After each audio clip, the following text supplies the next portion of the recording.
Do you want to track enemies before they ever see you, and then take them out from the shadows?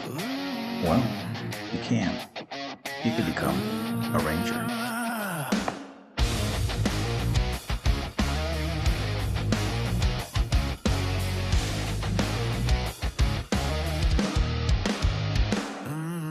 Boots on stone, we lost the way.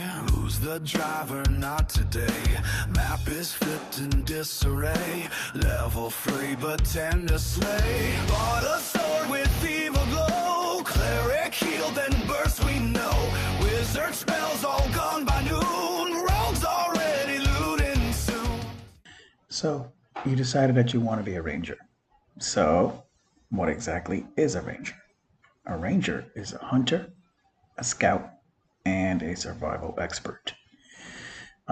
They live in the wild mostly, and they thrive where others struggle when it comes to like environmental stuff.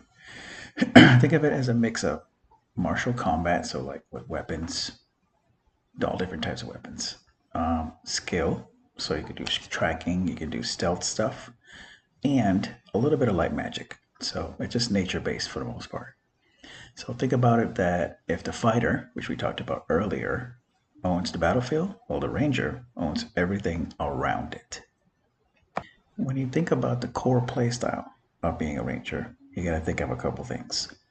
Basically, you're all about control before the combat starts. So basically, in between combat or approaching some kind of big battle or something like that, you're usually used to track enemies, and you're useful in setting up ambushes, and you can fight it either all the way out with a bow and arrow, or you can strike really up close, really fast. So basically, you don't just fight; you choose when the fight happens, if that makes sense. So looking into the different combat styles when it comes to becoming a ranger, you always got to remember, keep it simple. You can choose to be an archer type, which is the most beginner friendly, is the easiest to use. Basically, you're just staying in range, in, out, depends on what you want to do. You're always going to do some kind of consistent damage, and you're always safe wherever you're at. So you're kind of playing it safe while still being able to deal damage from far away or close. Basically, if you're trying to stay alive while dealing damage, that's the mindset you got to keep. Then you have your dual wield, which is like more aggressive. Your fast, up close attacks, usually holding two types of daggers. Maybe something's enchanted. One of the daggers has special powers, stuff like that. And you deal very high damage, but it's risky because you're close to the enemy. So you're basically like a rogue, but you incorporate less hiding and you're a lot more aggressive. Or you can do like a little bit of both, or you can incorporate some magic. So you get spells, but you're not a full caster. So think of it as like a utility type of thing, but you have some kind of advancement, nothing flashy. So like you deal mostly with like healing, very small, but could come in handy.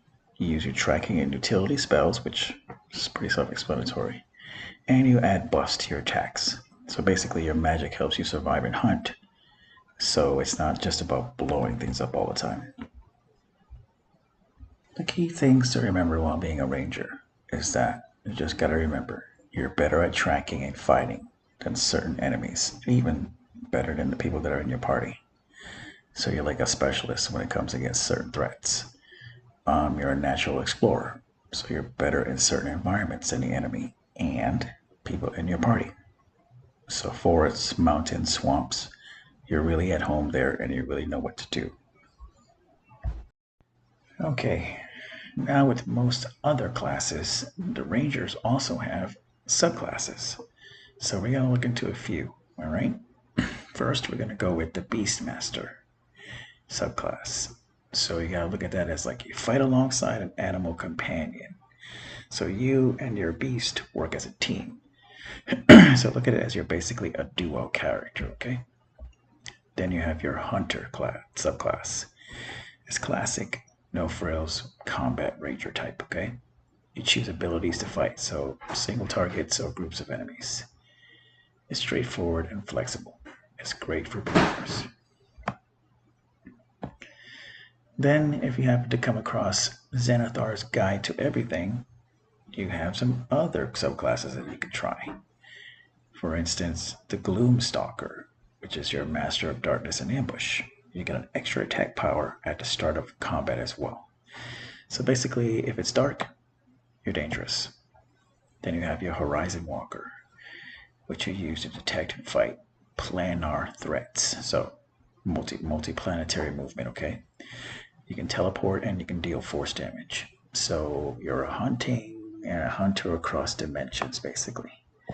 And you got your Monster Slayer, which is a focus. You got to focus on taking down one big enemy. You learn their weaknesses and their counter abilities. So you're like the boss fight specialist. If you happen to get your hands on, excuse me, Tasha's Cauldron of Everything, they have other subclasses there as well, like your Swarm Keeper, which basically control a magical swarm, be it bees, spirits, etc. You use push, you use pull, and you can move enemies. So you fight with a living cloud around you, basically. The last two that you come across is your Fey Wanderer. It's basically self-explanatory. You have Fey magic and you have charm abilities. And you have a strong social and magical presence. So that's a ranger with Fey magic, basically. So you've got that mysterious magical vibe. Then you have Drake Warden, which is from the Fizban's Treasury of Dragons. You bond with a draconic companion. It grows stronger with you as well. So think of it as like Beastmaster, but with a dragon. So, quick summary. You have about 8 subclasses that you can dip your toe into, okay? You got your beginner-friendly ones, which is your Hunter and your Beastmaster. And you got the fan favorites, which are Gloomstalker and Drake Warden. They're very popular. Then you have your more unique playstyle heavy types, which is your Swarm Keeper, your Fey Wanderer, your Horizon Walker, and your Monster Slayer. Whatever you choose is up to you. Next time on Dice Duarte's, a song echoes through the battlefield, and suddenly everything changes. The bard takes the stage.